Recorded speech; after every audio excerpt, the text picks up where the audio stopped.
Um amasso histórico, meus amigos, assim a gente pode definir o que aconteceu há pouco no Morumbi, em São Paulo. O Vasco calou o estádio lotado de santistas e ainda botou no bolso o time do Neymar e a companhia, hein?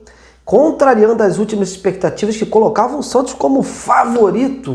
A equipe do Diniz desfilou o futebol, ó, do início ao fim. Foi pautado dessa forma, uma exibição regida, diga-se de passagem, pelo maestro Coutinho, que sem sombra de dúvida fez sua melhor partida desde que retornou ao Vasco.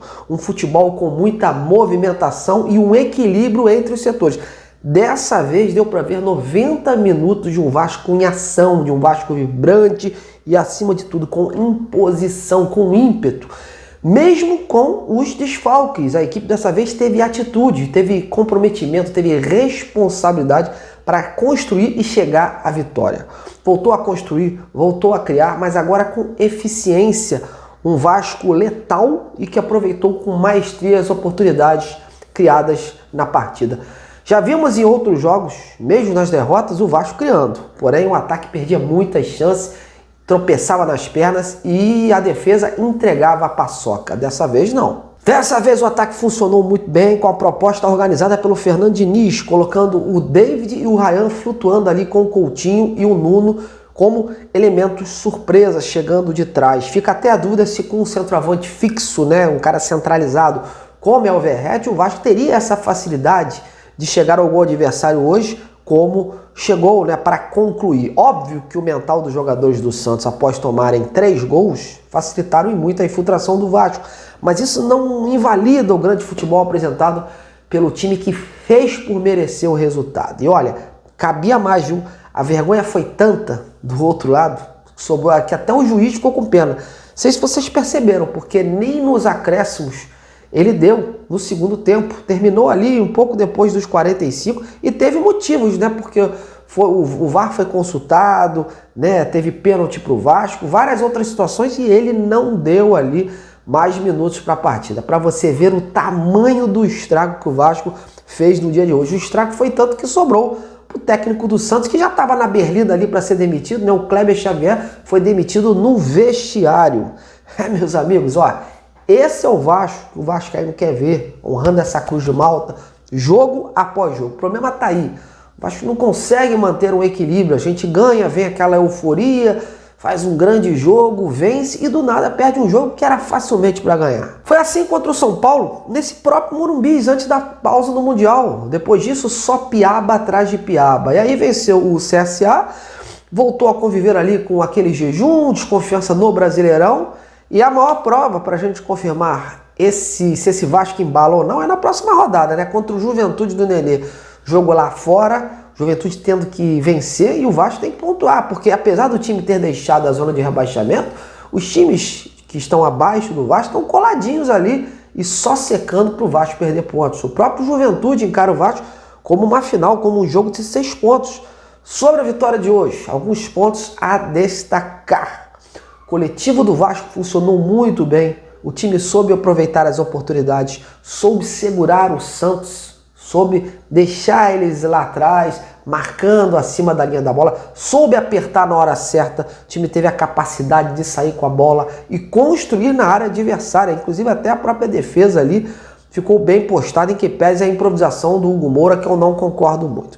O Coutinho, o Nuno também flutuando, funcionando como meias, o Ryan mais móvel, mas também caindo às vezes pela direita, e o David mais pela esquerda, mas também trocando de posição, invertendo com o Ryan no meio da área.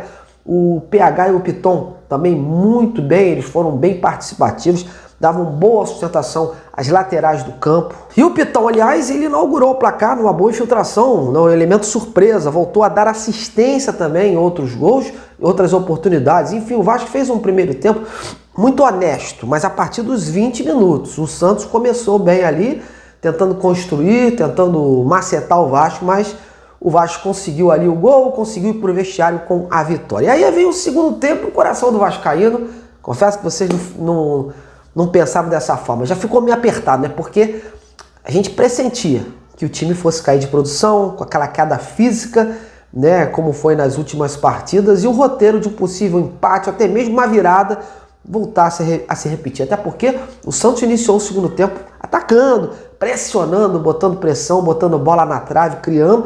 Mas aí a estrela do Coutinho começou a aparecer. O cara começou a fazer a diferença, regendo ali junto com a participação do Nuno ali pela esquerda. Isso sem falar, né, do David, do Tietê e do Rean, que contribuíram com os demais gols. O gol do David foi uma verdadeira pintura também. O Vasco foi muito bem, né, organizando todas as jogadas, inclusive com as criações dos gols. Uma atuação de almanaque, né, meus amigos, e que vai ficar na história, porque foi a maior goleada até agora entre as duas equipes. E olha com o Vasco jogando fora. Isso precisa ser valorizado, porque o Vasco não teve o apoio de São Januário, não jogou aqui em São Januário, né? Geralmente o Vasco é um time caseiro, vence mais em São Januário, mas não. Dessa vez construiu uma bela vitória jogando fora de casa. E foram mais de 50 mil santistas ali, porque na parte do Vasco, dos visitantes, só foram disponibilizados cerca de 3 mil ingressos. Então foram mais de 50 mil santistas ali e o Vasco calou o estádio inteiro, conseguiu colocar a torcida do Santos contra o próprio time, contra a administração deles, né? Com um futebol de verdade, um futebol que dá orgulho de torcer. Agora é pegar os pontos positivos e injetar confiança para poder pensar mais alto. Mas aí a gente tem que ter muita calma. Olha, tem que ter pezinho no chão acima de tudo, porque não é porque venceu de 6 do Santos, que é o melhor time do mundo, que é o time que vai ser campeão da Copa do Brasil, que vai se classificar para a Libertadores. Olha, falta muito para que o Vasco faça uma temporada de forma mais digna e decente. Tem condição para isso através do Fernando Diniz, que vem ali trabalhando internamente, tentando criar soluções para esse Vasco aí, que não tem ainda reforços. Mas a gente também não pode se deixar levar muito por essa euforia para o que está por vir. Há uma temporada muito difícil, é de forma positiva o Vasco ter saído da zona de rebaixamento, do Vasco ter começado esse retorno vencendo, mas tem que comemorar mesmo a torcida, né? Mas também tem que separar as coisas, porque ainda tem muita lenha para queimar. Porque é necessário pontuar isso, né, meus amigos? Porque comemorar a gente tem que comemorar. Tem que comemorar uma vitória desse tamanho, até porque está cada vez mais difícil para o torcedor vascaíno, que nunca deixou de lado o seu amor pelo clube e sempre caminhou ali lado a lado com ele, independente de divisão, né? Mas a vitória, outra coisa, aliada a esse tema que eu venho falando, a vitória não pode mascarar a necessidade dos reforços. Esse time precisa ainda ser mais qualificado para tocar e encerrar a temporada de forma mais digna. Para vocês verem que eu cobro não só nas derrotas, como também em vitórias deste tamanho. Vocês podem pegar meus vídeos, porque tem muita gente que às vezes é oportunista, né? Só aponta os dedos na hora que perde o jogo.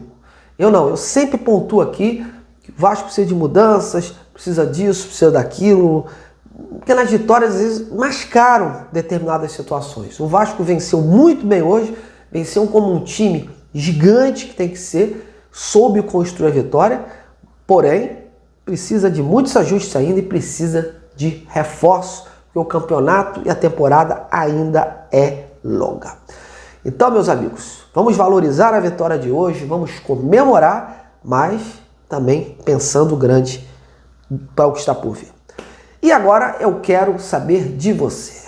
Você considera que o Vasco deu uma aula de futebol hoje? E sobre o Verratti, isso vem criando uma polêmica gigante. Acha que o Vasco sem Verratti fica um time mais leve? Fica menos refém de um jogo pelo alto? Ou isso não tem nada a ver? Então vamos comentar aí, vamos interagir. Tô indo, finalizando essa opinião de hoje, deixando um grande domingo a todos, um grande início de semana. Até amanhã e ó, aqui é Vasco.